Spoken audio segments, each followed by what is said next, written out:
Fala, turma, tudo certo? Direto aqui dos estúdios do Vale Concursos, o tão aguardado Vale Tudo de Informática do Correios 2024, saindo da fábrica, fresquinho aí para vocês, beleza? Olha que coisa bonita, né? Pessoal, vamos começar primeiro ao quê, né? Já que a gente vai ter uma aula aí extensa, né? A meta aqui é não passar de uma hora, né? Acaba que passa, né? Mas já que vamos ter uma aula aí extensa, o que que acontece? Vamos primeiro entender a parte mais básica aqui, que é o quê? A estrutura de funcionamento dos equipamentos computacionais para quê? Se você não chegou a ver isso, afinal isso aqui é uma parte bem básica, você vai ficar perdido e vai embananar nesse conteúdo, tá? E olha só o que que a gente tem aqui, o hardware e o software. O hardware não foi exigido nesse concurso, tá bom? Não foi exigido nesse concurso. Eu conhecendo a IBFC, né? Eu sei que se ela não pede, ela não cobra, diferente de algumas bancas que pede sutilmente ou não sabe pedir certinho, né, 100% e acaba cobrando, tá? O hardware, pessoal, então nós temos que a parte física do computador, tá? Ou seja, a parte tangível que eu consigo encostar, enquanto o software é a parte lógica. Com isso, entendemos que o hardware ele é dividido no processador, que é a CPU, ele é dividido nas memórias, tá? E aí a gente tem as memórias de armazenamento, memória RAM, HD, SSD, e nós temos os barramentos, que vão fazer a ligagem, né? Ligar o computador, assim por dizer, né? São circuitos aí, né? O cabo SATA que liga o HD e por aí vai. E nós temos também memórias, os periféricos, tá? Que os periféricos são aí dispositivos para o usuário interagir com a máquina, no caso, mouse, teclado. Vamos pegar aí outro exemplo, monitor, que você está vendo essa aula aí, beleza? Outra coisa também, tá? Isso aí nós já entendemos o que é hardware, tá? É claro que isso aqui dá uma aula maior, mas qual que é o contexto atual? Revisão, tá bom? Revisão. Software, pessoal, que é a parte lógica, nós temos o software do tipo base ou básico, né? E aí nós temos aí no tipo base barra básico o que? O sistema operacional, e aí dentro do que foi cobrado no seu concurso aí, conhecendo a IBFC, eu tenho quase certeza que ela vai falar de Windows, né? A muriçoca. Duas muriçoca, rapaz? Que você tá doido, hein? O sangue tá bom hoje aqui. Tô com duas muriçocas voando em volta de mim. Daqui a pouco vai me carregar. O que que acontece, pessoal? Na parte básica, o que que eu tenho para dizer para vocês, né? O Windows, Linux, vocês devem estar rachando de rir, né? Windows e Linux são dois exemplos de sistema operacional. Nós temos aí o Windows 10, o Windows 11, tá? Nós não temos, além disso, conhecendo a IBFC, conhecendo as bancas no geral aí, elas estão cobrando muito de Windows 10 e Windows 11 aí, tá? Nós temos também o software do tipo aplicativo, tá? O software do tipo aplicativo, ele é para o usuário exercer alguma tarefa ou operar em alguma coisa. Como assim, professor Marlon? Vamos supor que eu quero criar um documento de texto, né?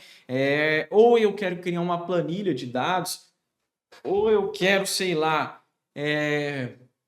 gravar uma aula igual eu estou fazendo aqui, ou lecionar uma aula, eu estou usando um software aplicativo nesse caso. Claro que a gente vai falar de alguns aqui que são bem importantes, como navegadores para navegar na internet e o pacote Office, que conhecendo a IBFC em concurso de correio, meu amigo, o pacote Office vai vir quente e fervendo, tá? Nós temos então o utilitário. Dentro do seu edital, já falando de uma vez o que é um software utilitário, já dando um exemplo, utilitário aí é aquele software, pessoal, que vai exercer um tipo de utilidade para o computador e funcionar em segundo plano sem a interferência do usuário. O que tem no seu edital aí de software utilitário? Firewall e antivírus. E sim, eles são dois softwares aí utilitários. O Firewall aí, no caso, sendo um software que controla o tráfego de entrada e saída de dados pela rede, tá? E o antivírus, no caso, que ele faz varredura de arquivos e tudo mais, impede um vírus começar a se propagar no sistema, tá? Nós temos aqui as características de Windows, embora, né, o Windows não ficou diretamente sendo cobrado no edital, mas eu tenho que trazer aqui as características aqui do Windows, como é que isso aqui funciona, tá? Todo o Windows, e por que eu estou trazendo o Windows no lugar do Linux, né? porque todas as bancas têm preferência a cobrar sobre Windows, tá? Eu vou só te citar algumas características aqui e algumas coisas que têm a ver com o sistema operacional para vocês não ficarem perdidos, tá? O Windows é um software do tipo básico, como a gente viu, é proprietário, então o código-fonte dele é fechado. Lembrando que a gente tem o software de código-fonte aberto, né? No caso, esses de código-fonte aberto, né, são os famosos open source, tá? Qual o exemplo de open source a gente tem aí?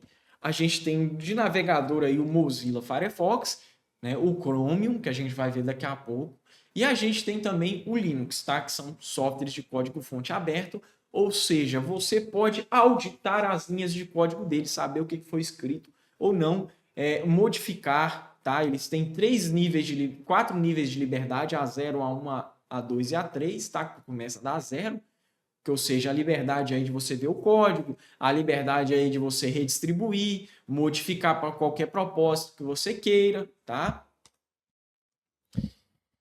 A característica paga, tá?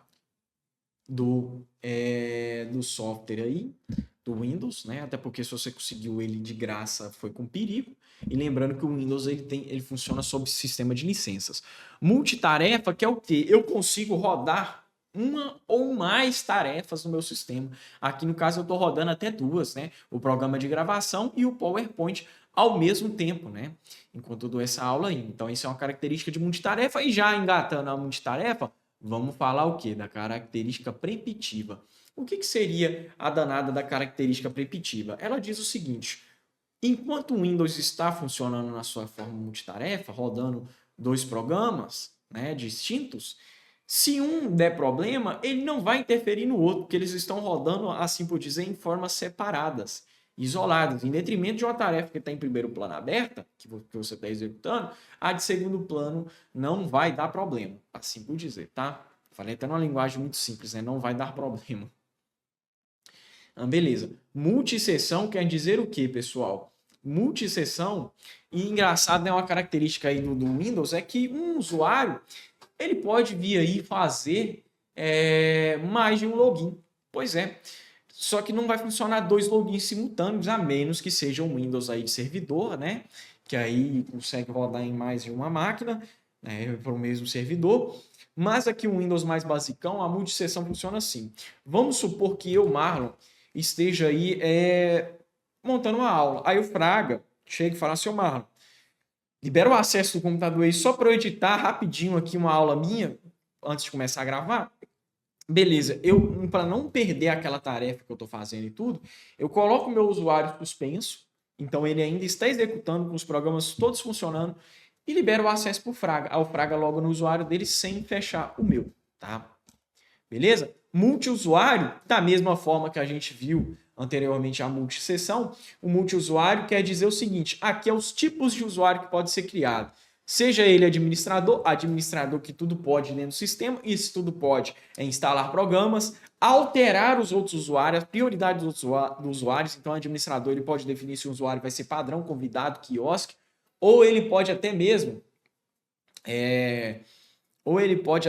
criar um novo usuário, tá? Criar usuários novos. O administrador ele pode acessar os registros e alterar os registros do sistema. Ele pode acessar as pastas do sistema, né? Pasta de sistema, pasta local de sistema, né? Tipo System 32, por exemplo. E ele pode até mesmo, deixa eu ver outra coisa que o usuário administrador pode. Ele pode permitir ou deixar de permitir determinados acessos no computador, tá? Além disso, executar arquivos no modo administrador também. Arquivos não, programas, né? Beleza. O usuário padrão, ele é um pouco abaixo do administrador, mas ele não é porque ele é padrão que ele é cagão, né? Ele pode sim algumas coisas. Como o que ele pode? Ora, ele pode criar um arquivo, ele pode criar um documento, ele pode trabalhar com um programa, né? Executar um programa, salvar um arquivo. Deixa eu ver, ele pode baixar até mesmo arquivos na internet, tá? Ele só não pode fazer as coisas que o administrador falou, igual instalar e desinstalar um programa e afins, tá? Isso é coisa para o administrador. O convidado pode muito menos. O convidado é geralmente para coisas pontuais, tá? Então, você libera o acesso aí para uma pessoa entrar no computador, ela ir ali, alterar uma coisa ou outra, fazer um acesso no computador e entrar no navegador para pesquisar alguma coisa e ir embora. Só isso. E muito mais abaixo, tá? Embora esse usuário aqui, ele deve ter com certeza sumido do Windows 10, tá? No Windows 11 você não vê ele mais, eu não cheguei a ver ele no Windows 11. Um usuário quiosque é aquele tipo de usuário, pessoal, que geralmente as empresas têm para criar aí dentro do Windows, né, no Enterprise, no plano Enterprise aí, Business, né? O que acontece? O quiosque ele funciona da seguinte forma. A empresa vai lá, cria essa conta somente para bater ponto dentro do Windows, né? Sim, é um usuário simples que logam lá só para bater um ponto, só para ligar o telão, para passar as promoções de produto no dia, igual vocês veem no shopping. E multiprocessamento, pessoal, é a capacidade do Windows ter suporte a processador de um ou mais núcleos de processamento, tá? Beleza? Capacidade de gerenciamento de dois sistemas operacionais, isso aqui eu digo que é um pouco controverso, tá? Porque na realidade, quem determina o dual boot, se a gente for na raiz do conhecimento de informática, quem que determina o dual boot, tá? Quem que determina se vai ter capacidade ou não de fazer dual boot é a BIOS. A BIOS, pessoal, é o Basic Input Output System, tá?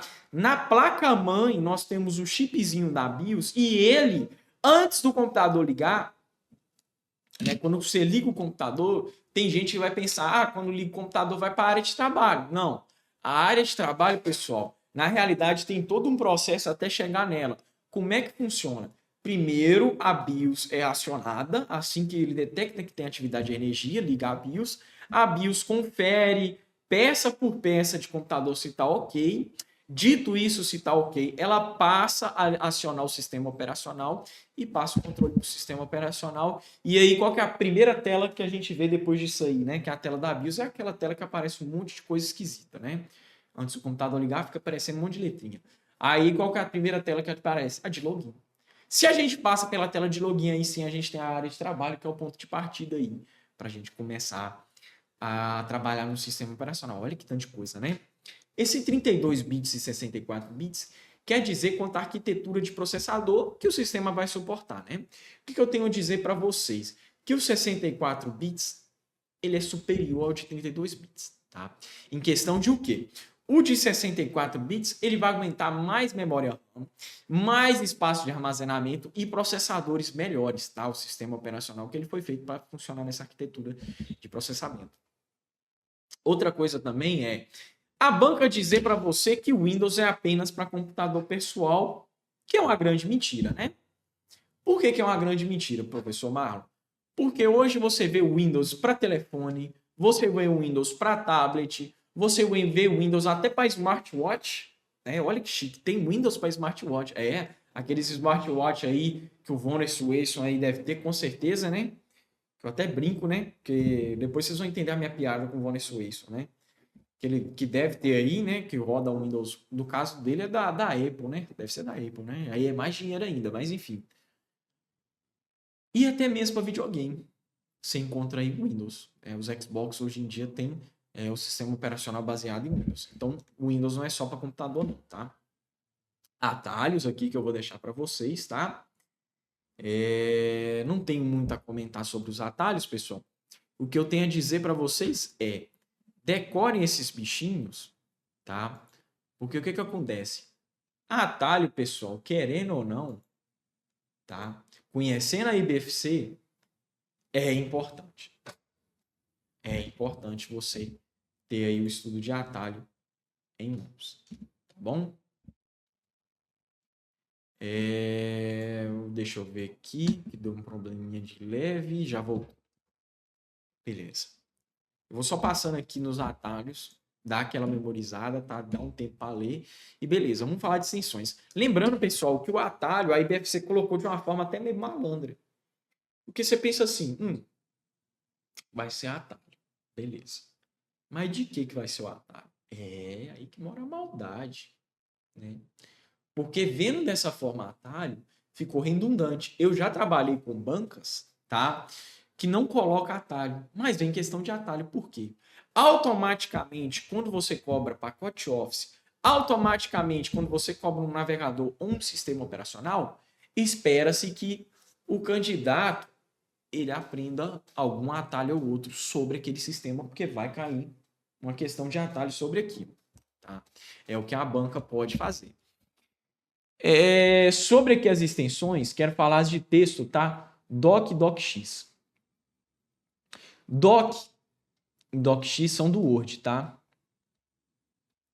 Só que tem um porém. As extensões que levam X são do pacote Office após 2007. Por quê?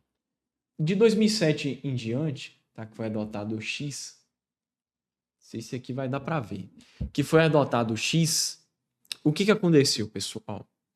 Aconteceu que ele ficou baseado em OpenXML, tá? O Office inteiro, que é um formato aí mais compatível com a web e tudo mais. Aí antes, quero só voltar aqui e comentar um negócio que eu reparei de não falar. Tá, o sistema de arquivo do Windows é baseado em NTFS, mas também temos sistema de arquivo FAT, FAT32, sistemas de arquivo SFAT. Esses aí geralmente são usados em pendrives, a banca gosta de confundir falar que isso aí tem no Windows. Beleza? Vamos voltar no raciocínio aqui. O X vem depois de 2007. Tá?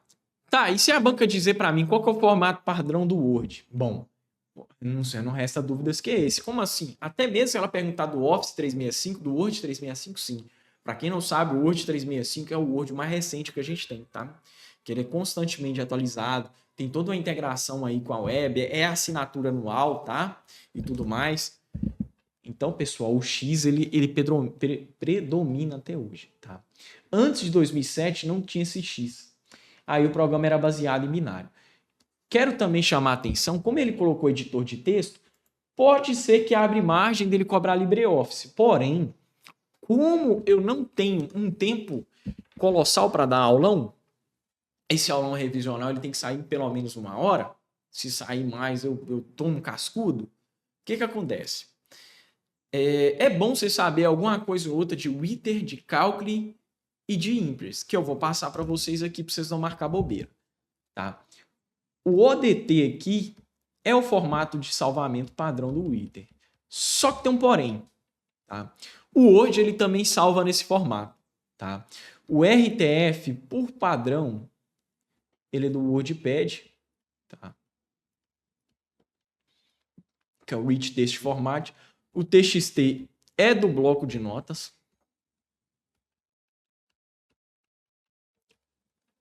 O DOT é do Word, só que templates, tá? Que templates, no caso, são arquivos aí pré-prontos. Tá? Beleza, nós temos também... Não, beleza, é isso mesmo. Os demais aqui são formatos de texto, mas por hora eu vou me abster de comentar deles. Outra coisa que eu quero chamar a atenção de vocês. Eu falei aqui do LibreOffice, do RTF, só que o que acontece? Tanto o Word, tanto o LibreOffice, eles salvam, tá? Consegue salvar nesse formato aqui de boa. O LibreOffice consegue salvar em Doc, DocX, RTF, TXT, tá? Apresentação de slide. Vou começar primeiro com esse aqui polêmico. Por quê? Porque o pessoal sabe que um arquivo padrão de apresentação de slide é salvo assim. Só que e se cair assim é o quê, professor? Bom, se cair assim é um arquivo de apresentação simples, tá?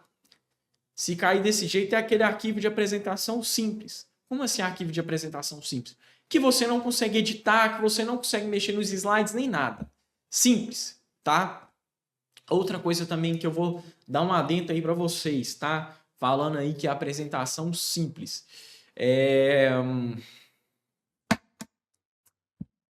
PPS, nós temos aí que da mesma forma anterior, tá? O X vem depois de 2007, tá? Agora, esse formato aqui já é o que a gente espera, né? Esse aqui é o formato padrão. Em se tratando do formato padrão mais recente, esse aqui, PPTX. Esse aqui era o antigo. Se a prova vier a perguntar qual que é o formato padrão do PowerPoint, gente, é marcar esse aqui sem dúvida. Ah, professor, mas esse aqui cabe recurso. Ó, Toma cuidado para não vir na minha DM depois de Instagram perguntando coisa que eu falei no aulão. Esteja avisado, tá? Esteja avisado contra isso, não cai nesse erro, tá? Eu vou falar para vocês aqui. Se tiver PPT e PPTX e a banca perguntar qual que é o formato padrão atual, você vai marcar PPTX da mesma forma do doc, que é o do Word DocX, tá? Beleza? Vejamos aqui. Outro formato aqui é o ODT. O ODT, pessoal, esse aqui já é do LibreOffice Impress, tá? Vou comentar mais alguns aqui. POTX é template. PPSM é habilitado com macros, tá? Beleza? XLS, XLSX, vamos lá, né? XLS é do Excel antigo, antes de 2007. XLSX é o Excel atual. Se é atual, é o formato padrão atual que ele vai salvar. CSV é um formato simples, né, de separação por linhas e vírgulas, tá? Que em tese aí trabalha com essa questão de planilhas mais simples, é como se fosse o TXT das planilhas. E o ODS aí, pessoal, a gente tem ele que é do Calculi, tá? Do LibreOffice Calculi, beleza? Imagens. Essas imagens aqui não tem muita coisa de eu comentar de diferença não, tá? Essas imagens aqui são que cai mais, essas aqui a diferença que é o quê? Tá? Que ela salva no formato de mosaico, inclusive é o padrão aí que o Paint tenta adotar. Vamos lembrar que o Paint, tá? O Paint aí, embora eu ache muito raro cair sobre uma questão específica do Paint, mas já vi uma cair. Lembra que ele não é editor, não é editor de pintura, não mexe com pintura, ele é editor de imagens. E por que eu deixei o GIF para falar agora? Porque o GIF ele é especial. Apesar de ele é considerado uma extensão de imagem, só que ele tem animação. É uma imagem animada. Então, pessoal, lembra disso aí do BMP, tá? Do BMP não, do GIF, que ele é um formato de imagem animada. Beleza? Então ele vai conter uma animação, uma imagem animada aí. Beleza. Nós temos também aqui dos formatos de som. Não, esse aqui não. Só esses três aqui que eu aposto que tem maior chance de cair. Opa, vamos voltar. Que eu aposto que tem maior chance de cair de áudio e vídeo. Áudio e vídeo, pessoal, coloquei aqui os dois por quê? Porque pode ter o vídeo e não ter som. E pode ter só o áudio, mas ser preto, né? Preto assim, eu falo uma tela preta, não tem nada de imagem rodando, tá? Beleza? Não é porque tem vídeo que tem som, né? Você já deve ter comprado aí.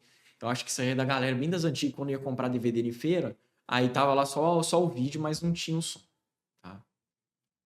Beleza. MP4, DAB-MV, AVI, MPEG-MOV, FLV, MKV, todos esses formatos de vídeo aqui tem chance de cair.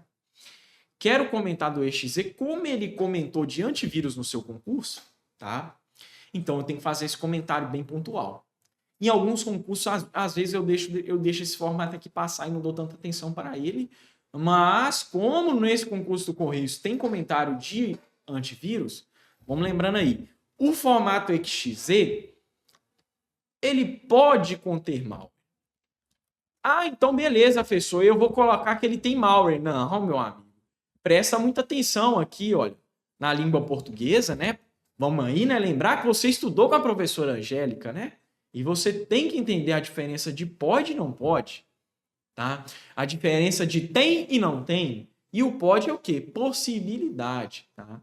Então ele pode conter malware, que é o software malicioso. Que tipo de malware que é comum conter no EXE? O vírus. Mas é única e exclusivamente do vírus?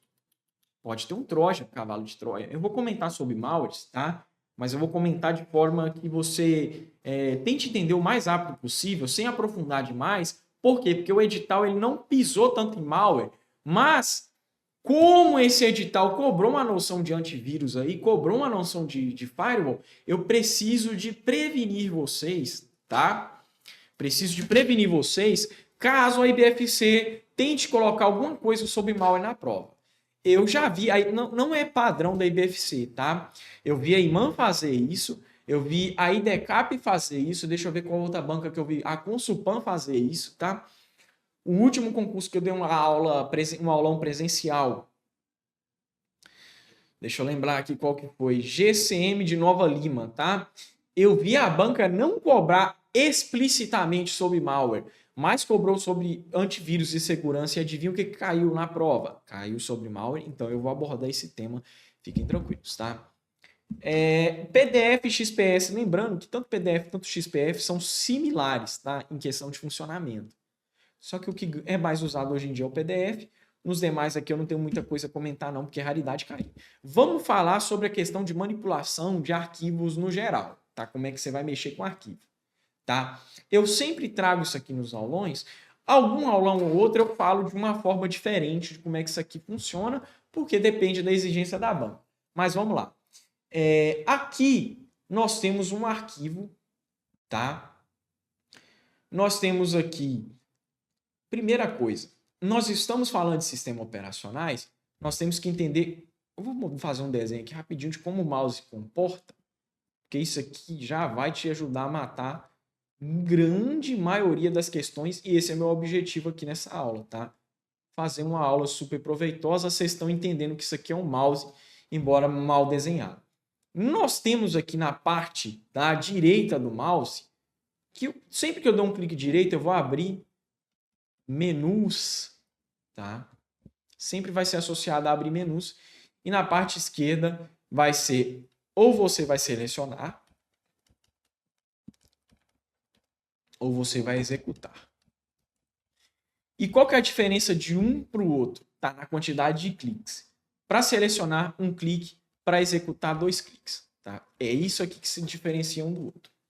Sobre esses menus, né? Como diriam os françois, né? O que eu tenho a dizer para vocês? Primeiro, o menu ele vai fazer sentido de acordo com o tipo de arquivo, pasta ou atalho ou executável que você abriu. Então aqui na pasta Vale Concursos não faria sentido ter alguma coisa que indique imprimir e muito menos limpar a lixeira, pessoal. Porque como é que isso aqui funciona? Preste muita atenção. Se eu vou lá, dou um botão direito e esse arquivo aí, esse arquivo aí é de texto, um doc, por exemplo, o docx, que aí já é do Word, faz sentido ter imprimir? Faz, muito. Faz sentido ter esvaziar a lixeira nesse? Não, nem faz sentido. Mas e se for no lixeira? Faz sentido? Faz. Faz sentido ter um abrir em qualquer um? Faz. Lembrando, o abrir é universal, propriedades é universal, sempre vai ter. E propriedades, pessoal, é para checar os metadados do documento. Como é que escreve isso aí de metadados e o que são metadados? Tá? Metadados. Como é que são e o que é, o que comem, né? Para que servem? Metadados, pessoal, servem aí praticamente, né? Eu tenho aí os metadados, tá? Eles servem aí para eu olhar as propriedades, ver como foi a última quando foi a última modificação, qual foi a última vez que foi editado, quem foi o usuário que editou pela última vez ou mexeu pela última vez, quando que ele foi criado, o arquivo, tudo isso aí eu acesso metadados, quem foram os autores, tá? Tudo isso aí é acesso no metadados, que são as propriedades, o tamanho do arquivo, quantos kilobytes, quantos megabytes, quantos gigabytes. Beleza. Próximo conceito aqui é exclusão de arquivo. Exclusão de arquivo varia também. Tá? Se eu dar um simples delete ou um simples excluir, ele vai ser apagado diretamente. Ele vai direto para a lixeira. Tá? Eu posso excluir o arquivo tanto indo nele e dando um botão direito para abrir um menu e clicar em excluir, ou se não, apertar um del ou delete. Tá? Lembrando que o arquivo excluído ele vai para onde? Para aqui, para a lixeira. Tá? E se eu quiser apagar um arquivo de forma definitiva? Eu posso ir nele e dar um shift de delete, porém você pode olhar aqui no menu, não tem nada sobre exclusão definitiva. Tá? Eu faço a exclusão definitiva pelo shift de delete, que inclusive está nos atalhos que a gente viu, ou por senão, ele já na lixeira eu esvaziar a lixeira, ou eu posso abrir a lixeira e esvaziar a lixeira. Lembrando, pessoal, tem uma coisa que eu quero alertar para vocês Não precisa de memorizar isso aqui tudo, tá? Eu quero alertar um para vocês que vão ser universais, tá? Sempre vai existir criar atalho, abrir, tá? Fixar no início, aí depende, tá? Propriedades e renomear. Isso aqui, esses 4 cavaleiros aqui do Apocalipse, ele vai existir em qualquer danado de arquivo, tá? Arquivo, programa, executável e atalho. E esse executar com o CC Cleaner? Não, vai variar. Porque o CC Cleaner, inclusive, é um programa. Então, isso aqui é bem à parte. Tem muita gente que memoriza aqui, eu já dou dando um alerta. Toma cuidado. E esse enviar para, você abre um menu aqui que você consegue enviar o arquivo para área de trabalho, para pasta compactada, tá? Esse varrer e destruir, tá? Não precisa de memorizar, galera. Não precisa de memorizar isso aqui não, tá? Fixar no acesso rápido, você vai ver isso aqui com arquivos, tá? Beleza? Fixar no iniciar não é todo arquivo que você vai ver isso aqui. Tá? Beleza. Quero chamar a atenção de algumas coisas aqui. Tá, beleza. Você deu Shift Delete ou Del. Esse Delete ou Del vai depender do teclado, tá? E da banca. Considerando a IBFC, dependendo do humor dela, ela vai dar Del, tá? No geral, a IBFC coloca como Delete. Mas a IBFC, professor Barla, ela pode, de um lado, colocar Del e Delete, um atalho na mesma pergunta. Vamos supor que ela pergunte qual atalho eu tenho que apertar para fazer a exclusão definitiva. Aí na letra A tem Shift Delete e na letra B tem Shift Del. E aí, qual que tá certo? Os dois, né? E aí caberia recurso, que é vacilo de banco, conhecendo a IBFC. A IBFC ela é muito conservadora, pessoal. Ela não é uma banca de inovar. Ela é uma banca de conservar. Inclusive, ela não vai vir pegando questão muito nova, assim, viajada, não. Eu quero dar um alerta a vocês quais arquivos, tá? Em quais situações específicas que eu vou apagar um arquivo no delete e ao invés dele ir para a lixeira, ele já vai ser apagado direto. A primeira situação é se ele for de uma unidade removível. Então, pendrive, SSD, deixa eu ver, cartão de memória, tá? Qual outro caso aí? SSD, pendrive, cartão de memória, disco removível, HD externo. Então, tudo isso aí, se eu apagar, ele já não vai direto para a lixeira, ele já vai ser excluído direto. Tá? Qual outro caso? Se ele estiver numa unidade de rede. Pessoal, se ele estiver numa unidade de rede para apagar, já vai direto para a lixeira. Terceiro caso, se a lixeira estiver desabilitada, sim, eu posso desabilitar a lixeira.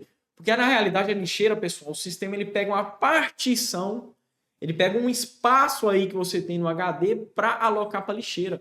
Porque em tese é meio que a lixeira está armazenando os arquivos ali. Tá? Mas aí você pode apagar depois. Se o arquivo ele for maior que a capacidade da lixeira, ele já é apagado direto. E se a lixeira está cheia demais, e aí eu vou apagar um arquivo, ele é apagado direto. São essas situações aí bem específicas. Sobre a área de transferência, que a gente fala de sistema operacional, a gente tem que falar de área de transferência. Lembrando que isso aqui é universal, tá? Vai servir para qualquer sistema operacional, para qualquer contexto que eu estiver trabalhando e tiver Ctrl+X, Ctrl+V e Ctrl+C, serve do mesmo jeito, tá? O Ctrl+X, pessoal, vamos imaginar como se fosse aí a tesourinha escolar, e eu tô achando que isso não é pernilongo, não, é o dengue, hein? Rapaz, eu não, eu vou viajar, o quê? Sexta, sábado, agora, para curtir umas férias. Imagina uma peste dessa pica, ele e eu corto minhas férias. Aí não, hein? Eu tinha que vir aqui na época que era o quê? Era mês passado. Meu amigo, você pegar um bichinho desse aí, te dar uma beliscada, você pega um atestado. Mas não é aquele atestado bom, não, galera. É ruim demais passar dentro, tá? Você não descansa, você fica na cama mesmo, deitado. Pra quem tá morto de cansado, é bom. A maior doença já te cansa. Parece que você fica bêbado. Ctrl+X, pessoal. Geralmente, Ctrl+X é para você movimentar, tá? Como é que isso aqui funciona? Eu peguei um arquivo, vamos supor, um arquivo vale. E aí eu quero mover ele lá para o C. C ponto. Beleza. O que eu faço? Recortar, colar. O colar, pessoal, não está no meio aqui, não é à toa, não. É para você assimilar que tanto para o Ctrl+X, tanto para o Ctrl+C, ele vai ser a ação final. Não tem como eu dar Ctrl+X e depois Ctrl+X. Porque primeiro, se eu dou um Ctrl+X e depois no outro arquivo eu dou um Ctrl+X, eu desfaço aquele Ctrl+X anterior para ficar com o primeiro, da seguinte forma. Vamos supor que eu tenho aqui o primeiro arquivo e aqui o segundo arquivo. No primeiro eu dou um Ctrl+X. E no segundo eu dou um Ctrl mais X também. Beleza. Então a seleção que eu fiz no primeiro ela é desfeita. Tá? E agora o Ctrl X está regido sobre esse aqui. Tanto é que se eu der um Ctrl V, vai o quê? Vai movimentar esse arquivo. E aí vamos lembrar que eu coloquei a analogia da tesoura e da colinha, por quê? Porque você lembra da sua escola, quando você estava lá e o professor pedia para fazer atividade, de recortar uma figura de uma revista, de um livro, o que seja. E aí o que você fazia? Você dava um recortezinho, aquela figura que você recortou do jornal, ela foi perdida. Na realidade, não foi perdida, você moveu ela de lugar. Você não tem você não faz uma duplicata, porque se eu quero fazer uma duplicata, é com Ctrl C. E o Ctrl C eu faço uma cópia exata, e são dois arquivos diferentes. Tanto é que na hora que eu colo, o novo arquivo, o que eu mexer no novo arquivo, não vai alterar no antigo. A área de transferência, então, ela é um recurso do sistema operacional que ele vai armazenar temporariamente uns dados que o usuário ele vai desejar copiar ou mover de um lugar para o outro no Windows. Tá? Então, isso aqui é dentro do Windows. Pessoal, a área de transferência, ó, viajei aqui na memória. Meu Deus do céu. Tá. Então, Ctrl V aqui como ação final, a gente entende aqui. E a área de transferência, pessoal, ela funciona como aquele espacinho fictício dentro do computador. Tá? Enquanto, para copiar algo, a gente vê o que é com Ctrl C, colar, tudo isso aqui vai acontecendo na área de transferência. Dentro do Windows, a gente tem até um atalho, né, que a gente viu o Windows V, a gente meio que vê o histórico aí da área de transferência, e a área de transferência tem qualquer sistema operacional. Agora nós vamos entender desembolar essa questão de arquivo. Todo arquivo, pessoal, ele é dotado de nome e extensão. Fato. Acontece que o nome ele é personalizável. Então, para o nosso estudo, não importa o nome. Tá? O que importa bastante conhecendo a IPFC é a extensão. E a gente viu aqui uma porrada de extensões e essas extensões acompanham os arquivos. Tá? Para a gente entender outra coisa também, eu preciso de falar para você sobre questão da pasta. Tá? Aqui a gente vai estudar essa parte aqui, né? Revisar, né? Estudar não dá, né? Estudar é um pouco mais pesado, não dá. Que o quê? Toda vez que a gente estiver falando de pasta de arquivo, tá? A movimentação de diretório, ela se dá dessa forma, com a barra desse jeito. E quando a gente vê a barra duas vezes, esse diretório ele existe dentro da rede. O diretório é de onde se origina todas as outras pastas. No caso aqui é um diretório raiz C. Tá? O diretório também é onde pode estar instalado o Windows. No caso, a gente tem um ícone mais ou menos assim. Faço o desenho deles aqui para você bonitinho. Que ele tem uma bandeirinha atrás. Aí vocês me dão um desconto aí, né, no meu desenho. Que esse é o diretório onde está instalado o Windows. Geralmente, pessoal, é no diretório C que costuma ficar instalado o Windows, mas pode estar no D. E geralmente os diretórios F e G são aí de unidades removíveis, no caso aí os pendrives e afins. Uma coisa que vocês podem reparar aqui na movimentação do diretório é que ele fez todo esse caminho, ele abriu usuários, ele abriu o Marlon Faria, abriu o desktop, que é a área de trabalho, abriu aulas e planos, e ele parou aqui no Dicas para o YouTube, que indica o quê? Que ele está parado nessa pasta aqui. Tá? Se a banca vier te perguntando qual desses 4 botões aqui, eu falo 3, qual desses 4 botões, vamos deixar as coisas interessantes, qual desses 4 botões eu vou clicar para o quê? Para voltar um diretório anterior. Qual desse aí que é certeza? Tem muita gente que está respondendo esse aqui. E aí tem que eu falar para vocês. Abre o olho e cuidado. Porque isso, na realidade, eu vou retroceder. Eu não vou voltar para trás. Porque o que acontece? Como é que funciona a retrocisão? Se eu estou aqui no C, eu acesso um atalho e já pulo direto para o Dicas para o YouTube, não vai ser deixado de mostrar o endereço aqui. Tá?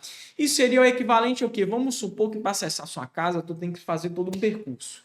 Determinado dia você descobre um atalho. E daquilo ali, puf, você para na sua casa. Não foi o mesmo caminho que você seguiu, mas chegou em todo lugar, no caso, avenida tal, endereço tal, lugar tal. E chegou na sua casa. Tá? Tanto é que se eu fui direto por um atalho e clico aqui nesse retroceder, olha só, ao invés de ele voltar para cá para aulas e planos, tá? Ao invés dele voltar aqui para o aulas em planos, ele vai voltar aqui para o C. Olha o cuidado. Então, professor Marlon, o que eu faço para voltar efetivamente, sem erros? Eu faço isso aqui. Subir um nível. elevar um nível. Que aí eu posso vir aqui de dicas para o YouTube para aulas em planos, do aulas em planos para desktop e assim por diante. Então, esse botão aqui que garantidamente eu faço isso. E outra coisa também, pessoal. Esse é um ícone de pasta e a pasta, ela não tem extensão. No caso, esse ícone de pasta é uma pasta que contém algo, porque o ícone de pasta sem nada não tem esse negocinho aqui. É um arquivo aqui vazio, aqui a gente vê até uma pasta, né, com um conteúdo. Eu quero falar de atalhos, pessoal. Os atalhos, eles são fáceis de identificar, olha. Tudo isso aqui é um atalho. Isso aqui já não são atalhos. Aqui já é uma pasta original, que já está ali na área de trabalho, e aqui é um executável original, no caso da lixeira, que também está na área de trabalho. Tudo isso aqui são atalhos, pessoal, e atalhos são para simplificar os processos. O que acontece? O executável original desse tipo de programa, ele pode estar lá na PQP. E aí eu vou mexendo de um lado, do outro, do outro, do outro, do outro, até chegar lá. O atalho ele foi criado para quê? Para facilitar a nossa vida. Porque se ele já está na área de trabalho, pum, eu só clico e ele já abre. Pronto. Sem mais nem menos. É clicar e abrir. Sem mais nem menos. Bom? Beleza? Ótimo. Isso aí que a gente tem para atalhos. Pronto, já falei. Vamos falar aqui de nomes de arquivos que não são aceitos no Windows. Pessoal, o Windows ele é do ProErd, porque ele diz não ao baseado. Baseado não pode, galera. Não pode, né? Não pode baseado. Fez ProErd, é o programa. O que seria o baseado? Seriam as barras, as aspas, mas qual aspas? Duplas, tá? Os sinais, aí no caso de maior e menor, interrogação. Ah, Dengue, o corno do dengue aqui. Tirei o oi do C, você já apareceu, né? Ah, nossa, que sorte que não bicou, né? Assim eu espero, né? Interrogação. Ah, mas é um inferno. Não, vai ser um inferno se esse corninho me... Aquela mordidinha generosa, porque já tá final de ano, eu preciso de aplicar a prova pros meninos que ficou de recuperação. Imagina, não pode faltar, galera. Não pode meter atestado nesse final de ano. Beleza, barras. Qual barra? Contra barra, a barra em pé e a barra normal, aspas duplas, sinal de que maior e menor, interrogação e os dois pontos. Isso aí não pode ser como nome de arquivo. E outra coisa também, o Windows, pessoal, ele é case o quê? Insensitive, ou seja, ele não sabe a diferença deste para este arquivo, tá? Embora tem nomes diferentes, tá? Um começou com maiúsculo, outro tá tudo maiúsculo, outro tá tudo minúsculo, o Windows é a mesma coisa, tá? Agora, se eu tenho, tá, igual vale.pdf e vale.doc, digo para vocês que o quê? São arquivos diferentes, tá? Aliás, aqui são arquivos diferentes, sem sombra de dúvida, mas o Windows entende a mesma coisa. E aqui, o que vai acontecer? O nome é igual, mas a extensão é diferente. Então, para o Windows está de boa. Para o Windows estaria de boa se tivesse, sei lá, magno.pdf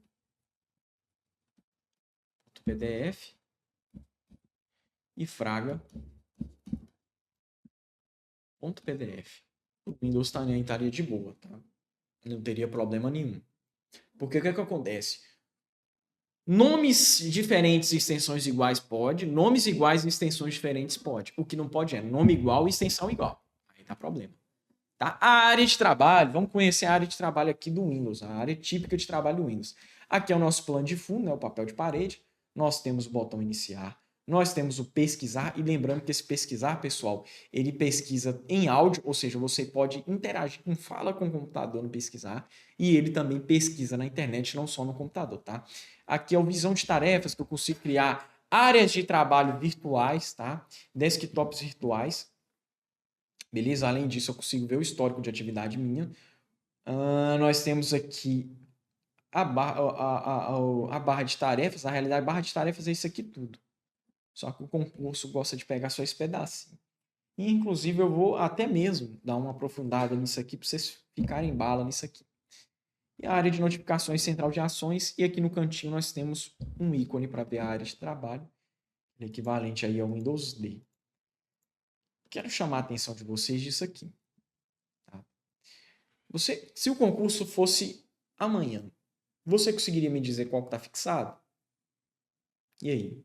Pessoal, os que estão fixados aqui são esses aqui. E por que não esses aqui? Não tem como eu ter certeza. Todo arquivo que eu abro, que está executado, igual está no caso ali, por que você sabe que está executado, professor Marcos? Simples. Eu sei que está executado por causa disso aqui, ó. Desse desenho leve que tem embaixo deles, tá? Que dá até para ver. Então, tem aberto aí o explorador de arquivos e o Google Chrome. Eu só não tenho eles abertos em primeiro plano, por quê? Porque se estivesse em primeiro plano, não estaria mostrando a área de trabalho. Então, eles estão executados e funcionando. Só que em segundo plano. Por que eles não estão fixados? Porque todo arquivo que eu abro para ele estar executando, o sujeito está até desenvolvendo esquizofrenia por mosquito da dengue, né? Um medo de perder o feriado. Feriado não, final de semana, né? Que vai ser um bate-volta. Beleza. Hoje tá o pior dia para gravar por causa desse mosquito, cara. Beleza, o que acontece aqui? Eu tenho esses dois aqui, tanto o explorador de arquivos, tanto o Chrome aberto, eu não tenho como ter certeza se eles estão aí funcionando em primeiro plano, tá? Em primeiro plano não, se eles estão fixados. A única certeza que eu tenho é que eles estão executando isso, tá? Sobre rede. Rede, pessoal, que tá aí até aparecendo uma coisa ou outra de rede, eu acho importante eu falar sim aqui de rede, mas eu vou falar até rapidinho. A PAN, pessoal, todas essas redes aqui, tá? O que importa nelas é localização geográfica. Sendo a PAN a Personal Area Network, que é uma rede aí de área pessoal, bem pequena, do tamanho aí você tenta entender qual que é o espaço geográfico que essa rede pode ocupar, do tamanho aí de um quarto. A LAN, ela pode ser aí de um tamanho aí de uma casa, de um prédio, de uma escola, de uma empresa, tá? Mas não do tamanho aí de uma cidade, tá? Daqui a pouco eu vou explicar o que é a WLAN, que na realidade é a mesma coisa da LAN. A MAN metropolitana, do tamanho de uma cidade, mas aí, pessoal, metrópole, cidade, também é sinônimo de município, tá? Tomar cuidado com isso, tá? E vem de Metropolitan Area Network. A WAN, Wide Area Network, é a maior que a gente tem, né? Extensa, né? Do tamanho aí de vários continentes, países, né? Muitos estados, né? A gente tem uma WAN e Wide Area Network, inclusive a internet se vale desse conceito. WLAN, pessoal, a gente tem tanto na modalidade WPAN, WLAN e WMAN, que elas são o quê? A mesma coisa, só que agora existe a modalidade wireless. Ou seja, sem fio. Beleza?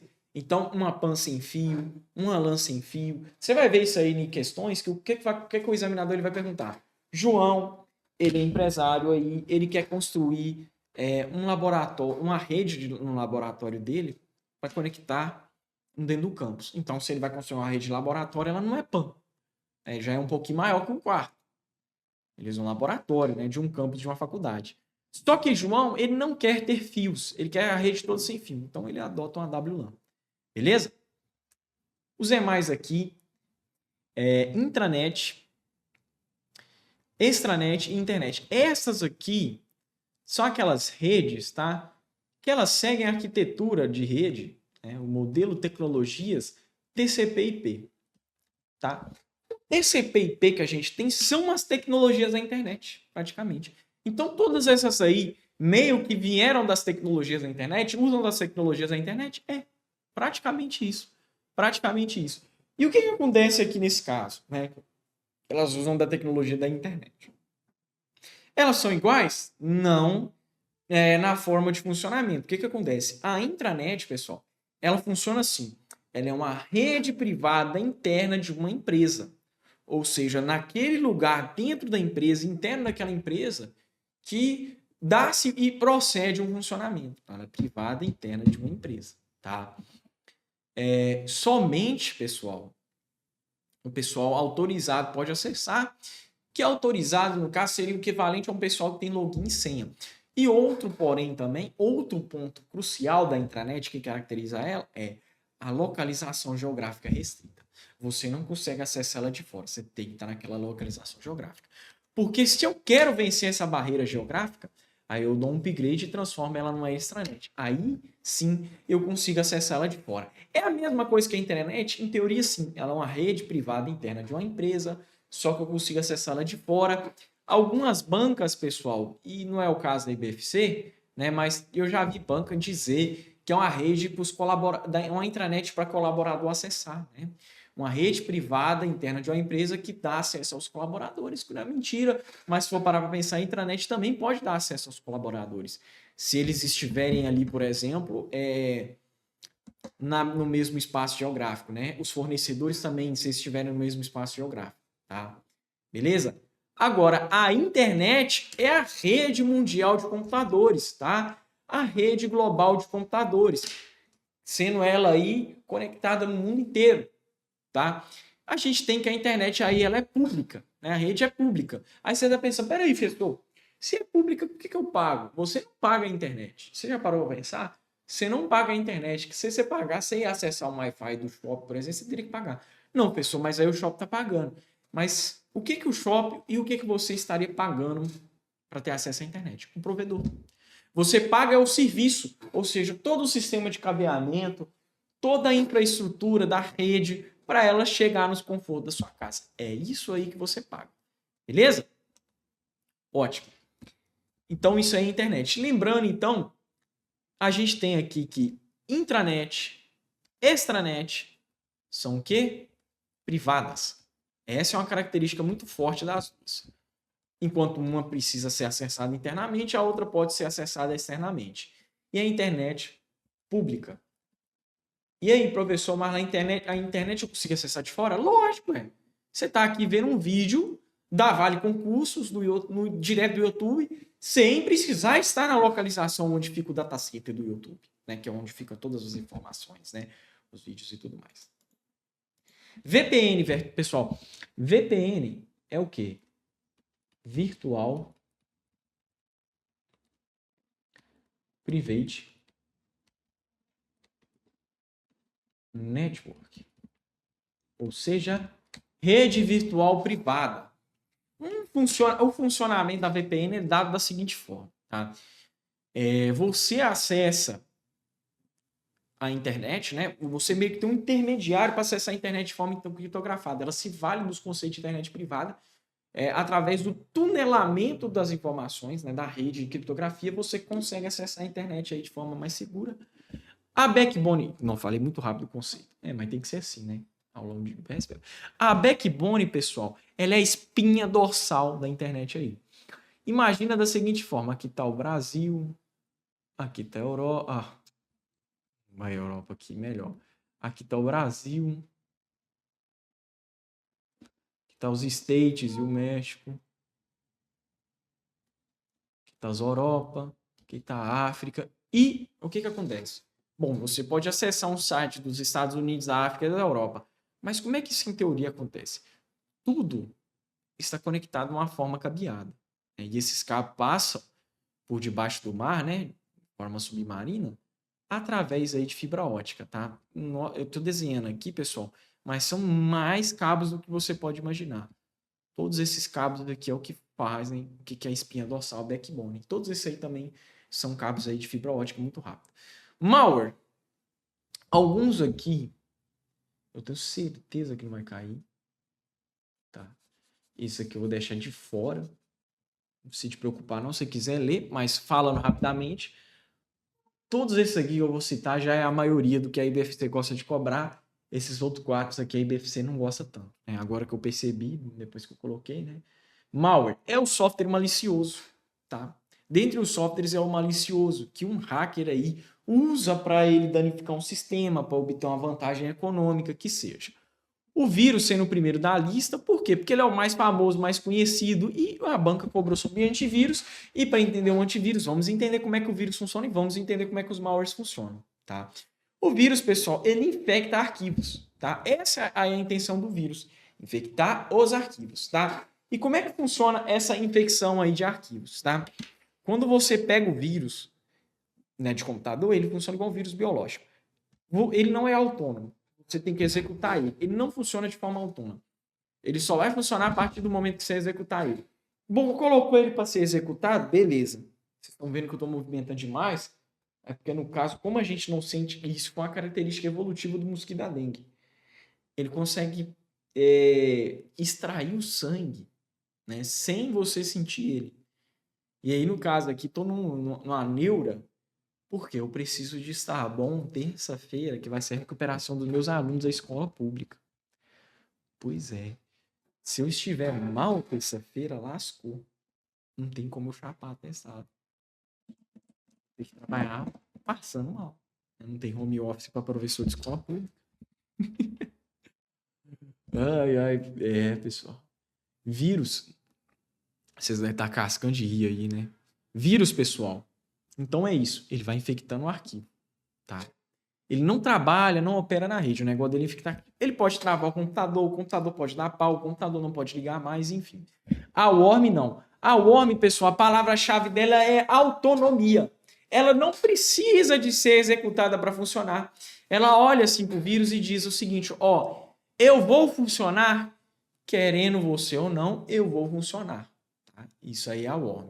E qual que é a worm aí? Qual que é o contexto dela? Ela vai infectar a rede, tá? Ela vai se replicar através da rede, explorando vulnerabilidade de rede. O cavalo de Troia, o Trojan Horse, a gente tem ele aí como o canivete suíço dos malwares. Por que acontece? Embora o objetivo dele principal seja controlar o sistema, ele pode inserir toda essa roda de malware aí dentro do sistema. Então ele pode inserir um vírus através da modalidade Trojan Dropper ou Downloader. Na modalidade Downloader, ele baixa diretamente da internet, coloca no sistema, e na modalidade Dropper já vem instalado nele, tá? O spyware, ele é o software aí espião, ele coleta dados e informações do usuário sem o consentimento dele, tá? Então, ele ali dentro do sistema, ele vai coletando informação do usuário, ele vai coletando aí dados do usuário e o usuário não vai sabendo, tá? Ou seja, pode ser informações bancárias, pode ser fotos, o que seja do usuário aí. Os irmãos Key e Screen Logger. Screen vem de tela e Key vem de tecla. E o que um tem em comum com o outro? Que um coleta informação de tecla e o outro coleta informação da tela. Só que o Keylogger, ele coleta informações só do teclado físico, ou seja, este teclado aqui, né? Não este em específico da Vale Concurso, tá? Eu falo de teclado físico, pessoal, porque a gente tem um teclado virtual e a gente tem um teclado físico. O virtual, que alguns bancos já adotam essa medida, tá? A fim de evitar um keylogger, ele abre ali e você digita a senha ou qualquer coisa nele, no teclado virtual. O físico não. Aí o keylogger consegue operar. Tendo isso em mente, o hacker ele não é otário. Ele percebeu assim, nós vamos burlar isso aí. Como? Agora nós vamos inventar o screen logger. O screen logger, pessoal, ele faz captura de tela. Que é o famoso aí print, tá? Ou prints. No plural, tá? Prints é no plural. Então é isso que ele faz. Ele não filma a tela, ele faz captura de tela, que é diferente, tá? Já que eu falei aqui do screen logger, né, que é do spyware, que é espião, vamos falar do key e do screen logger. O keylogger vem aí, pessoal, key, né, vem de teclas, né? Então ele é sobre teclado, o screen vem de tela, então ele é sobre telas. Só que vamos entender uma diferença sutil deles, tá? O keylogger, ele foi feito para coletar informações do teclado. E tem dois tipos de teclados, o virtual e o físico. O teclado que ele coleta informações é o físico, tá? Então, tudo que o usuário digita ali, ele consegue coletar, ou ele pode ser programado para coletar em momentos específicos, ou um site específico, o usuário entrar, geralmente o de banco. Beleza. E o screen logger? O screen, pessoal, vem de print screen, né? Que é tela, né? Ou seja, ele faz prints, tá? Ele não filma a tela, ele faz prints e faz captura da posição do cursor, tá? Da posição do cursor. Cursor, para quem não sabe, é essa setinha aqui do mouse, tá? E isso aqui é o cursor, beleza? Essa setinha padrão do mouse aí, que é o cursor. Inclusive, acho que aqui na videoaula, deixa eu ver se aqui dá para ver. Não, não dá para ver, não. Mas tá tranquilo. Tá, isso aí que é o cursor. Então, beleza. É para isso aí que o screen logger serve, tá? Ele faz prints e capturas de tela da posição aí do cursor, tá? Outra coisa também é que ele captura além de fazer os prints, ele captura onde ele consegue detectar a posição onde o cursor estava e fazer as capturas de tela, tá? O adware, ele é um malware de exibir anúncio. Praticamente isso, bem simples de entender. Então ele exibe muitos anúncios, né, com a finalidade aí do quê? Do hacker ele tirar uma vantagenzinha financeira dessa exibição de anúncio. O ransomware, aí ele é o malware é um malware do sequestro, ou seja, ele pode travar ou criptografar o sistema e exigir aí um valor em sequestro, geralmente aí ele vai pedir em Bitcoin, para liberar o sistema, para dar aí a chave de descriptografia para o sistema voltar a funcionar. O spam, pessoal, não necessariamente é um malware, mas ele vem aí nos conceitos de malware, por quê? Porque não sei qual foi o consenso das bancas, mas ele vem aí e inclusive por não ser considerado um mal, ele costuma vir de enxerido no assunto, né? Ele andou tanto com essa galera do mal que ele acabou se tornando aí do mal, sem querer. O spam, na realidade, é um correio eletrônico não desejado, é um e-mail não desejado, né? Que você recebe. E aí ele é tratado como spam. Geralmente aí são e-mails comerciais e tudo. O rootkit, pessoal, é um conjunto de técnicas e ferramentas do hack que ele usa para garantir a invasão dele, para garantir que o programa dele funcione e para garantir que ele não seja detectado, tá? E aí nós vamos falar de princípios da segurança da informação, tá? Eu tenho um mnemônico para vocês que é o Dica. Princípios de segurança da informação, pessoal, é uma possibilidade que eu vi cair nesse concurso, mas nem tanta, tá? O primeiro princípio é a disponibilidade, garantir que as informações estejam sempre disponíveis.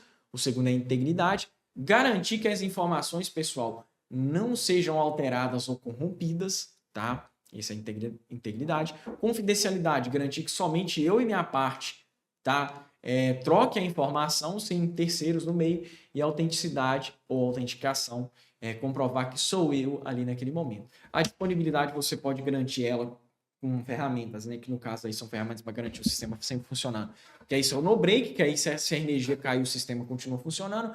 Um firewall, que aí se o sistema cair, né, impede, no caso, o sistema cair através da rede, e também um backup, né, porque aí se todas as informações forem perdidas e não estiverem disponíveis, ou uma informação não estiver disponível, tem a cópia de segurança. Na integridade, eu consigo garantir ela pela assinatura digital. Por quê? A assinatura digital, pessoal, toda vez que o documento é assinado digitalmente, ele é alterado, a assinatura digital se perde, mostrando aí que o documento foi alterado. E o que a integridade trabalha? Não alteração do documento. E também, outra coisa também que eu posso garantir a integridade é o backup. Pois é, então vocês vão ver princípios aí que vão ter duas ferramentas em comum, tá? Confidencialidade eu posso garantir com criptografia das informações, que aí só minha parte e eu vai ter essa chave de descriptografia e tudo ok. A autenticidade, a garantia da autenticidade, pessoal, eu posso garantir ela pela biometria ou informações biométricas, tá? Que aí no caso as digitais, a retina que só eu tenho, né? Só você que tem sua própria biometria. Eu posso garantir também além da biometria, eu posso garantir com assinatura digital e certificados digitais.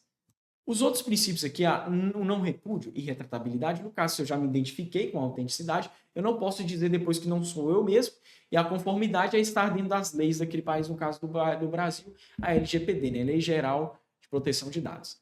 Proteção, né? Vimos sobre vírus, agora vamos entender antivírus. Antivírus, pessoal, já solta a bomba para você. O antivírus não só protege sobre vírus, ele protege sobre malwares no geral, tá? Todo tipo de malware aí que a gente tem, o antivírus, geralmente ele é programado para isso. Porque geralmente eu digo isso? Porque pode ser que realmente exista um antivírus que é só feito para vírus, mas aí ele não venderia bem aí no mercado, tá? O anti-spyware, ele protege aí contra o software espião. O anti-spam aí, todo e-mail geralmente hoje em dia, tá? Que aí é a caixinha de spam. Quando o anti-spam é acionado, ele já manda para a caixinha de spam. O Windows Update, que é aí do Windows. E eu quero até falar um conceito aí de segurança. Manter o sistema sempre atualizado é uma forma de garantir que tudo seja seguro. Por quê? Porque o hacker, ele trabalha. É engraçado, né, pessoal? Hoje eu queria gravar, era assim, ó. Mas como a aula para o YouTube me dá essa possibilidade, aí vocês estão vendo toda hora eu assim, por quê? Eu já tentei me livrar 4 vezes do mosquito da dengue, mas toda vez que eu vou me livrar dele, ele vai para um cantinho e some. Parece que tem pacto com um tinhoso, velho. É incrível. Esse bicho aí, pra você ter uma ideia, ele tem dengue, ele tem zika vírus.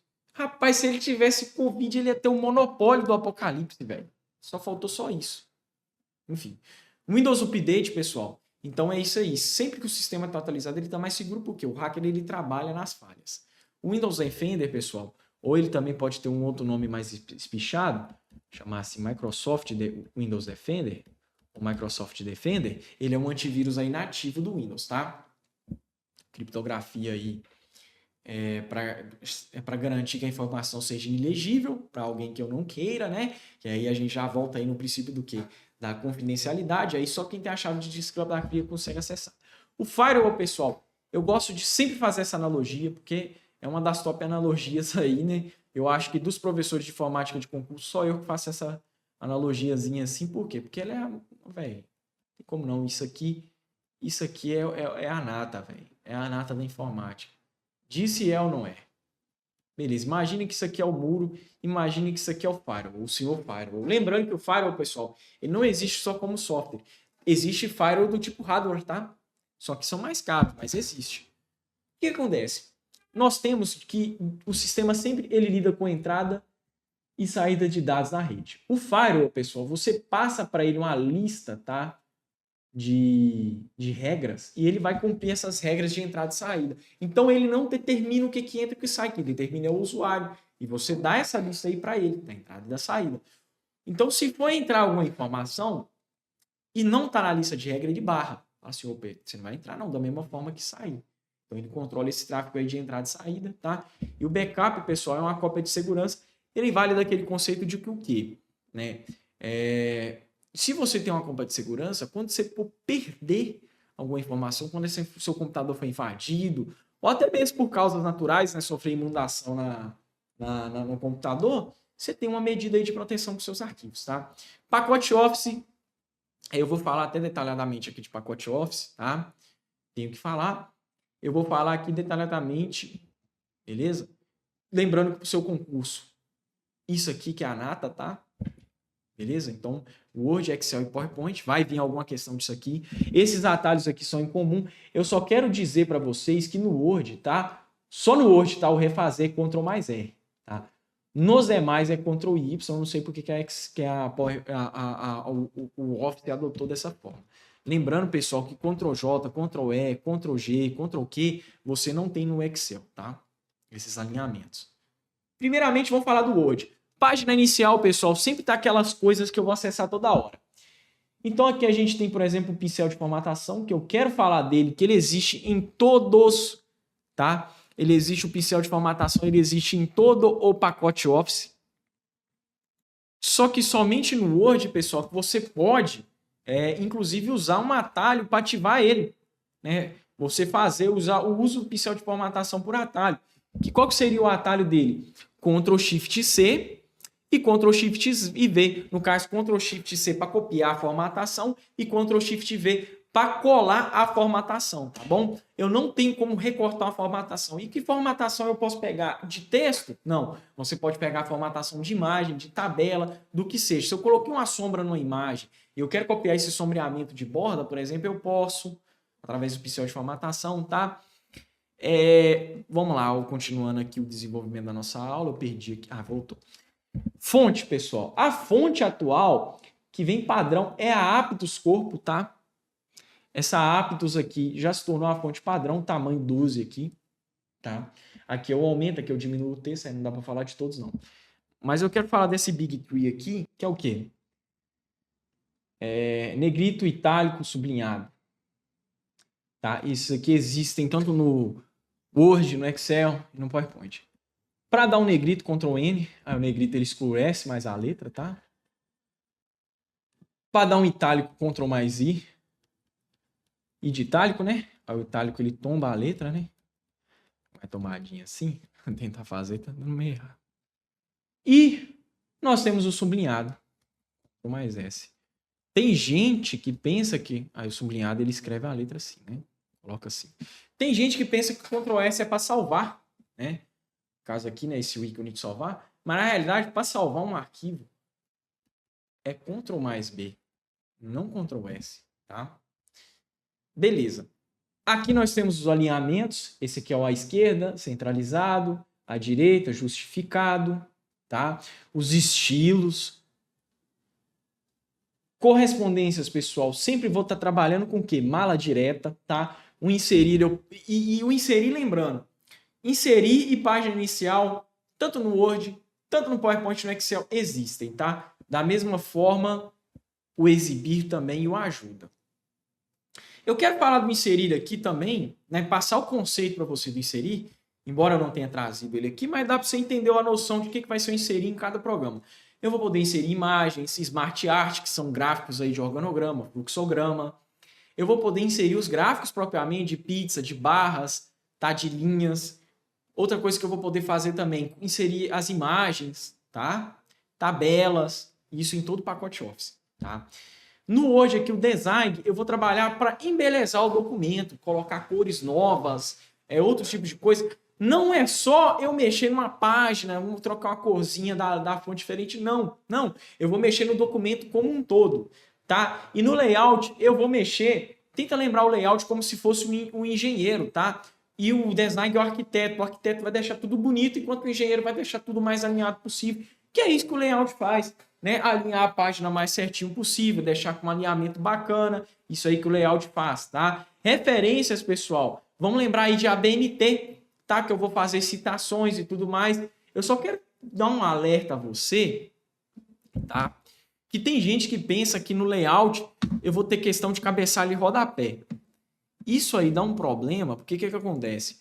A gente tem essa questão de cabeçalho e rodapé, né? Na guia inserir, tá? Eu só quero chamar a atenção para vocês que cabeçalho e rodapé, por mais pareça que tenha no layout, não, eu tenho aqui no inserir, cabeçalho e rodapé. PowerPoint, pessoal, aqui eu não preciso comentar muita coisa, tá? Mas vamos falando aqui. Da mesma forma, nós temos inserir, design.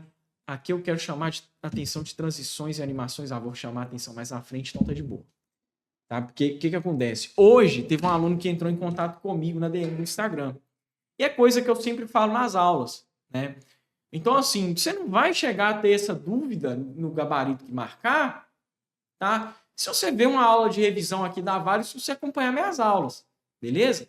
Isso aí eu tenho certeza. Porque o que eu falo em aula, pessoal, já é pensando nesse tipo de dúvida que você vai ter. Já é pensando nesse tipo de coisa que o examinador vai abordar, tá? Eu nem sei quanto tempo tá passando aqui as aulas da Vale, o que acontece?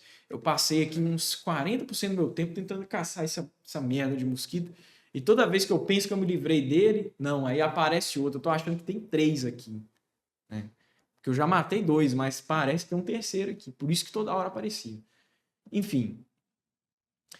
Olha aqui, nós temos pincel de formatação do mesmo jeito, só que eu quero chamar a atenção aqui, ó, no exibir, que aqui nós temos o quê? O slide mestre. Slide mestre, pessoal, o conceito dele é o quê? Que é um slide superior na hierarquia de slides. Nós não temos o slide mestre como um slide que a gente insere, como, por exemplo, um slide 1, 2, 3 e 4. Não, nós não temos ele como um slide inserível, tá? Ele está fora desse aspecto aqui, desse espectro. Ele vai estabelecer os padrões de formatação para aplicar nos diversos slides da apresentação. Então, vamos supor que eu estou ali editando um slide. E aí eu coloco aqui a logo da Vale Concursos, aqui no cantinho dele. Todos os demais slides, ou seja, da parte de diante, slide 1, 2, 3, 4, e se eu vier criar um quinto slide, vai ter essa logo da Vale Concurso sempre aparecendo, tá? Porque que acontece? Todo o padrão de formatação que eu adotar no slide mestre vai aparecer, vai se replicar, vai se propagar nos demais slides que eu vier criar e que já foram criados, tá? Beleza? Então, o slide mestre ele pode armazenar várias características que eu vou ditando aí, tá? E se eu colocar um plano de fundo no slide mestre, os demais também vão ter um plano de fundo. Um exemplo é você olha esse slide aqui da Vale Concursos, tá? Esse plano de fundo aqui que a gente tem da Fênix, ele foi adotado no slide mestre, tá? Se eu abrir o exibir aqui, embora não vai dar para você ver, mas se eu abrir o exibir aqui, você vai conseguir ver que isso aí foi adotado no slide mestre. Ok. Outra coisa também que eu quero chamar a atenção para vocês é do slide oculto. Tá? Vamos supor que aqui no 2 e aqui no 4, melhor. Quero deixar as coisas mais interessantes. Vamos supor que aqui no 2 e no 3 eu coloquei um slide oculto. Tá. Vamos supor que a apresentação começou do início, aqui. Beleza, cheguei lá, né, no meu PowerPoint. dei aí um F5, né, que o F5 é o atalho para começar a apresentação do início. Beleza. Ele começou a dar 1. Na hora que eu for transitar de um slide para o outro, ou seja, passar de um slide para o outro, ao invés dele vir para aqui para o 2, para onde ele vai? Vai para o 3, professor Marlon? Não. Ele já vai pular direto para o slide 4. Ele não vai nem para o 2 nem para o 3, porque estão ocultos. Da mesma forma, se eu do 4 quiser ir para o 3, ele não vai para o 3. Ele já vai direto para o 1. Não tem como, pessoal. O slide está oculto. Mas é porque o slide está oculto, eu não consigo acessar ele? Eu consigo acessar ele. No caso, se eu estiver com o slide 2 aberto e vier e dar um Shift F5, que é para começar a apresentação do slide 2, ou seja, se eu começar a apresentação pelo slide 2, aí sim eu consigo tanto apresentar ele, tanto visualizar ele, né? Aí o que vai acontecer? Eu posso voltar daqui para o slide 1, porém, na hora que eu vier do slide 1, na esperança de ir para o slide 2, não. Ele já vai para o slide 4. Bom? Beleza. Design, pessoal, serve para alterar temas da apresentação. O inserir, pessoal, eu quero já deixar aqui destacado. Tabela, imagem, instantâneo, formas, que no caso são formas geométricas, Smart Art, gráfico, tá? Word Art, cabeçalho e rodapé, equação e símbolo. Todos esses que eu marquei, você acessa na guia inserir, tanto do Word, do PowerPoint e do Excel. Tá? Agora vem aqui o transição e animação. Que, inclusive, na data que eu gravo esse vídeo, um aluno entrou em contato comigo na DM, perguntando disso aqui, e a dúvida dele pode ser a dúvida de vocês, tá? O jeito que ele falou. Ele pensou que esse efeito aí, do jeito que a banca falou, gente, não cai no papinho do examinador, não. Se ele chegou e falou, João colocou para uma apresentação do slide transitar, e aí a transição faz um efeito de esmaecer. Pessoal, abre os olhos, tá? Abre esses olhos, porque se o examinador colocou um efeito para pular de um slide para o outro, fazendo transição. Gente, o examinador, se ele falou de transição, marca a transição. Pode parecer doideira, mas marca a transição, tá? Eu não estou com muito pouco tempo, mas eu vou explicar da forma mais curta possível. Falou de transição, marca de transição. Agora, se ele disse algum efeito de transição, aí o buraco já é mais embaixo, pode ser um desses aqui. Dito isso, pessoal, não vejo o IBFC aprofundar tanto nisso. Vai ser transição. Ah, professor, mas falou que colocou uma animação de transição. Gente, a animação foi de quê? De transição. Dito isso, é transição ainda. Agora, se ele colocou uma animação no slide, pro slide se mover, mas em momento nenhum falou a ideia que vai pular de um slide para o outro ou vai fazer transição, aí nós estamos falando de animação. Lembrando, os ícones, isso aqui vai ser uma delícia de memorando, tá? De forma de memorizar. Os ícones de transição são assim, olha só, tudo quadrado, quando a gente vai falando de transição, e quando a gente vai falando de animação, é tudo estrelinha, ó. Beleza? Show de bola. E aqui são os atalhos que a gente tem para o PowerPoint. Excel, pessoal. Excel eu tô com muito pouco tempo. Tá? Muito pouco tempo mesmo. Eu vou falar aqui só dos comparadores. Os comparadores vão tratar de verdadeiro ou falso.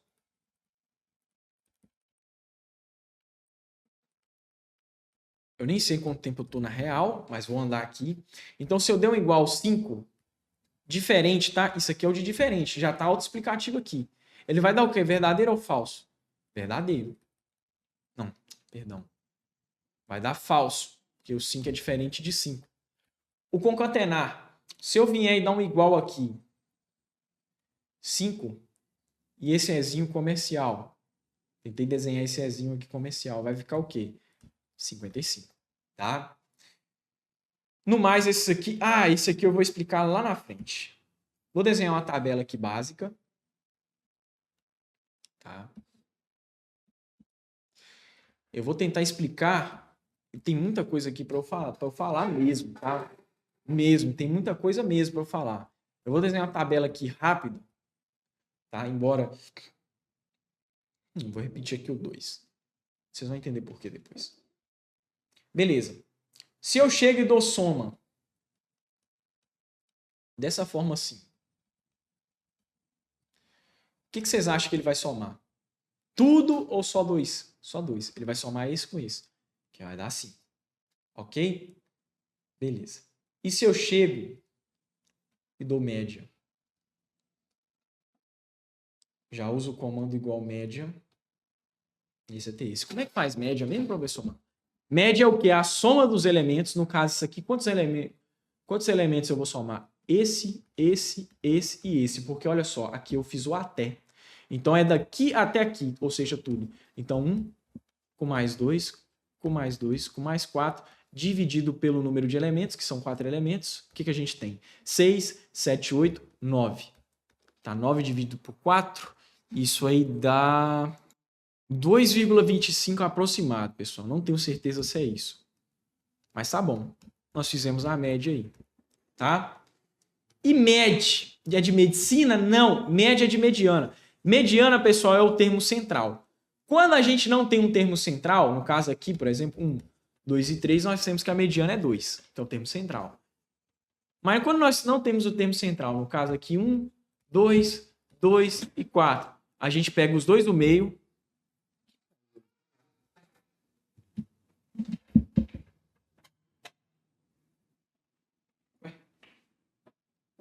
Tá bom.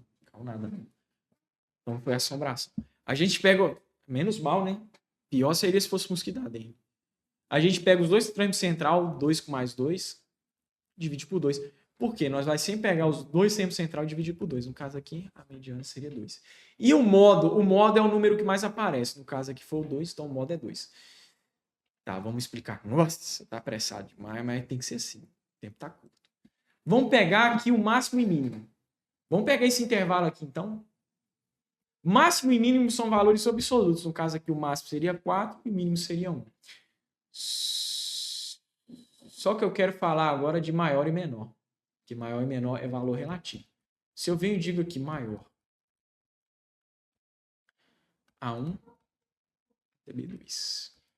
E coloco aqui uma... E lembrando, tá, pessoal? Sempre ele vai trabalhar com um valor de 1 até um outro, coloca uma constante. Coloca, sei lá, constante 3. Não vamos apimentar as coisas. Uma constante 4. Ou seja, ele está pedindo um quarto maior, galera. Então, nós temos aqui que o 4 é o primeiro maior, segundo maior, terceiro maior e quarto maior. Nesse caso aqui daria 1. Ah, nem tudo é o que parece. A mesma coisa para o menor. O se, pessoal, trabalha com aquele negócio de condicional. É o Denner Rocha aqui, né? Então, ele diz aqui, se o A2 é maior que 0, quem que seria o A2 aqui? 2, né? É maior que 0. Se for verdade, vai ser 1. Se for falso, vai ser 2. Nesse caso aqui, ele iria imprimir o valor 1 na célula, porque é maior que 0. Tá, o soma-se, pessoal, nesse caso, se a gente considerasse o intervalo ali, ele só somaria os valores que fossem menor que 3, no caso, só somaria aí o 4, o resultado seria 4. O conte-se, no intervalo ali, só contaria valores que fosse laranja. O conte-valores, aí no caso ali não tem nada como laranja, então ele ia dar 0. Tá? O conte-valores ia contar qualquer valor ali, no caso ia ser 1 ali no caso, e o proc-v ia me procurar dentro do intervalo onde estaria Leandro, mas de forma vertical. Aqui são fórmulas de data e hora, tá? Tá autoexplicativo. Conceito de webmail, pessoal. Aqui também tá autoexplicativo, é porque na realidade o meu tempo está correndo. Como é que funciona um registro de domínio do correio eletrônico, tá? Primeiro vem o nome, depois vem o domínio. O domínio, pessoal, alguns domínios são específicos, como gov.br, que no caso é um e-mail do governo brasileiro, mas também pode ser mg.gov.br, que no caso é do governo brasileiro de Minas, tá? Minas Gerais, ligado a Minas Gerais, do governo brasileiro. Ele pode ser também público, né? A gente tem, por exemplo, gmail.com, que todo mundo tem, tá? E a gente aqui tem um exemplo, né? Aqui é o nome, que no caso é personalizável, e aqui, no caso, é o domínio. Aqui eu vou explicar rapidinho também, mas eu já vou pular direto para esses dois aqui, porque eles já são um pouquinho complicados. O cópia carbono, pessoal, é basicamente eu enviar uma cópia, tá? E permitir enviar uma cópia para os demais destinatários. Esses demais destinatários conseguem saber quem enviou a cópia, conseguem ver quem enviou a cópia, tá? Agora, o cópia carbono oculta, não. Não conseguem saber quem recebeu essa cópia. Só quem enviou que consegue ter certeza para quem enviou. Agora, os demais que estão ali, que receberam, tanto que estão no para, tanto que estão no cópia carbono, eles não conseguem saber quem está no cópia carbono oculta. Nem mesmo os próprios cópias carbonos ocultos conseguem saber quais cópias carbono, quais pessoas receberam a cópia carbono oculta. Então é mais anônimo, né? Beleza? Explicando aí de forma rápida. O assunto, ele não é um campo obrigatório. O corpo da mensagem, eu posso ter texto, imagem, vídeo. Sim, eu posso inserir um vídeo no corpo da mensagem. No anexo, eu posso enviar documentos aí, PDF, eu posso enviar documento Word, enfim. Os únicos campos obrigatórios aí é o para, tá? O para é um campo obrigatório. Os demais é opcional. Sim, eu não preciso de ter cópia carbono oculto, assunto e corpo de mensagem anexo, nada. Posso vir a literal um e-mail em branco. Tá?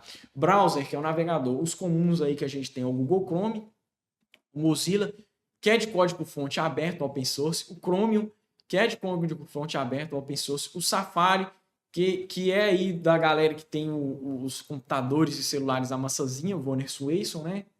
Que tem a nota aí, eu sempre brinco com isso aí, porque isso aí foi um negócio de aulão, né? Ele tinha um computador da maçãzinha, eu sabia que ia ter isso aqui instalado, por quê? Porque isso aqui é padrão do Apple, tá? O Opera, o Edge que vem instalado no Windows, o Vandex e o Brave não precisa a gente se preocupar porque ele não vai cair no seu concurso, eu falo isso com total autoridade, tá? Esse aqui, pessoal, só quero deixar claro para vocês que ele serviu de base, tá? De modelo para criar o Edge, tá? E serviu de base também para criar o Google Chrome. O Chrome, galera, ele é do projeto da Google Chrome. E a Google Chrome deixou ele de código-fonte aberto aí para os usuários terem, criar navegadores. O Edge, o que acontece? Antes dele era o Internet Explorer que a Microsoft tinha, né? Só que o Internet Explorer estava muito ultrapassado. E o que fizeram? Se basearam naquilo que deu certo, pegaram aí a Chrome como base e aí criaram aí o Edge, que deu bastante certo. Tá? Esses são os atalhos aqui de navegadores. Eu só quero dar um alerta a isso aqui, tá? Janela anônima no Firefox, no caso é navegação privativa, é Ctrl+Shift+P, tá? Não Ctrl+Shift+N. O motor de busca, pessoal, o motor de busca, isso aqui é para finalizar, tá? Já estamos acabando. Pelo amor de Deus, Angélica e Ivone, me perdoem, Fraga também, porque eu acho que essa aula passou bastante do tempo, mas aqui vai valer a pena, tá? Pessoal, não esquece, tá? Essa aula aqui de deixar o like aí embaixo, se inscrever no canal, ativar o sininho, comentar no vídeo e também, pessoal, nós vamos ter o aulão presencial, tá? Já tá sendo vendido aí os ingressos para o aulão presencial do concurso do Correios, tá? Você consegue adquirir entrando em contato aqui com o chat nosso, tá? Com o suporte aí da Vale Concursos, tá? Ah, meu Deus, eu quase esqueci de comentar isso, de tão vibrado que eu tô com a aula e de tão preocupado que eu tô com essa peste de mosquito da dengue acabar aí com o meu final de ano aí, porque eu vou precisar de lançar nota de... Na realidade, eu vou precisar de aplicar provão para os meninos aí da escola. Tá? Motor de busca, pessoal, é praticamente o que? O Google, tá? O Yahoo, o Bing, o DuckDuckGo, que inclusive ele tem um navegador dele, mas enfim, os três principais são isso aqui. Melhor, entende que o motor de busca é o Google. Ah, então é um negócio que eu vou pesquisar? Sim. Entendendo isso, agora vamos para esse conceito aqui, que basicamente é um mecanismo de busca, que é uma ferramenta aí que a gente tem online, ou seja, só dá para acessar na internet, que ela ajuda você, usuário, a encontrar a informação que você queira, como, por exemplo, resultados do jogo de São Paulo. Aí ele vai pegar essas palavras-chave que você colocou, tá indicado, e vai fazer uma busca rápida, tá? Beleza? Ele utiliza algoritmo complexo para fazer varredura de rede. Como é que funciona essa questão do motor de busca? A primeira etapa é o quê? A aranha da web, ou pode ser chamado de crawler, spider ou bot. Ele vai utilizar as palavras que você colocou para buscar dentro do World Wide Web através do conteúdo que está disponível na World Wide Web, tá?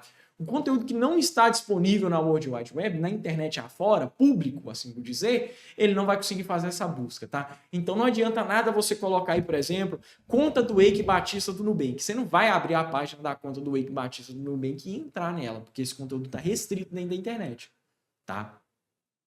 Em seguida, ele vai filtrar um índice de palavras, né? Ele vai encontrar um índice de palavras, vai ser construído o indexador, né? E através desse índice, ele vai criar uma lista de palavras e vai anotar todas as palavras que foram encontradas, ou seja, a origem daquilo que foi encontrado. Por exemplo, você pesquisou Vale Concurso, ele encontrou o site da Vale Concurso. Aí ele vai colocar, ó, foi encontrado em valeconcurso.com.br. E todos esses dados vão ser codificados. Após a codificação, vai ser armazenado no banco de dados do provedor para ser usado no serviço. Então, pessoal, se o usuário estiver usando o Bing, o banco de dados que vai ser usado é do Bing, não vai ser o do Google. Por isso que você vê diferença quando você pesquisa uma coisa no Bing, uma coisa que você pesquisa no Yahoo e no Google. E por isso que tem gente que comenta, professor Marlon, o Google é sempre melhor para pesquisar. Por quê? Porque o banco de dados do Google é maior, é mais robusto, tá? Beleza? Isso explica aí porque que diferente motor de busca dá uma pesquisa diferente. E no final o usuário é exibido ao usuário de acordo com as palavras requisitadas. E pessoal, finalizamos aqui, graças a Deus. Não esqueça de seguir o perfil da Vale Concurso. Não esqueça de seguir meu perfil aí, tá? No Instagram.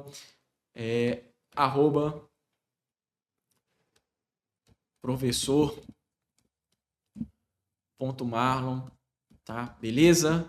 Nossa, essa aula deve ter passado tempo demais. Eu acho que meu pescoço vai ser comido. Então vale seu like aí, pessoal. Não esquece de deixar seu joinha, comentar, tá? Seu comentário é de vital importância, meu filho. O professor Marlon vai ficando agora aqui. Fiquem com Deus, tá? Se preparem muito bem nessa reta final e continue conosco aqui. Vale a pena.